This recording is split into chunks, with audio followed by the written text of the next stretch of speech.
Kita ke informasi lain, Saudara. Kapal pengawas perikanan atau KP Hiu 012 di bawah kendali Direktorat Jenderal Pengawasan Sumber Daya Kelautan dan Perikanan atau PSDKP Lampulo, Banda Aceh kembali berhasil menangkap 2 kapal pencuri ikan asal Malaysia di Zona Ekonomi Eksklusif Indonesia atau ZEEI Selat Malaka.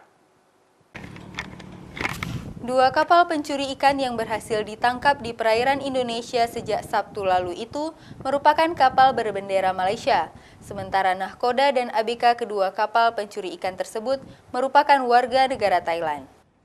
Kedua kapal nelayan berbendera Malaysia saat ditangkap petugas patroli dengan menggunakan kapal Hiu 012 di bawah kendali PSDKP Lampulo.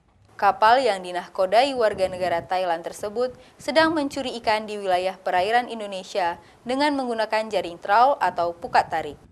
Setelah berhasil ditangkap, kedua kapal ilegal asing tersebut kini posisinya berada labuh jangkar di bagian utara alur Belawan, Sumatera. Setelah dilakukan pengisian bahan bakar logistik, diperkirakan kapal tersebut akan tiba di Pelabuhan Lampulo, Banda Aceh pada Rabu pagi.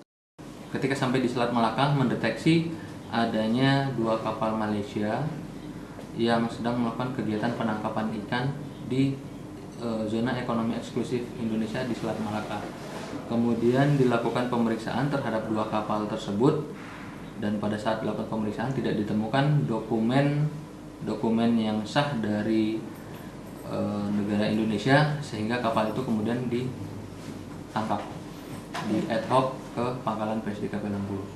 Setelah tiba di Pelabuhan Lampulo, nahkoda dan ABK 2 kapal ilegal asing itu akan dilimpahkan ke penyidikan yang ditangani oleh penyidik PPNS Perikanan.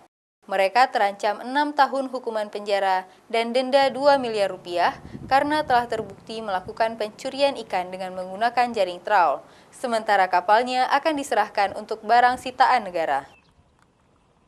Raja Umar, Kompas TV, Banda Aceh.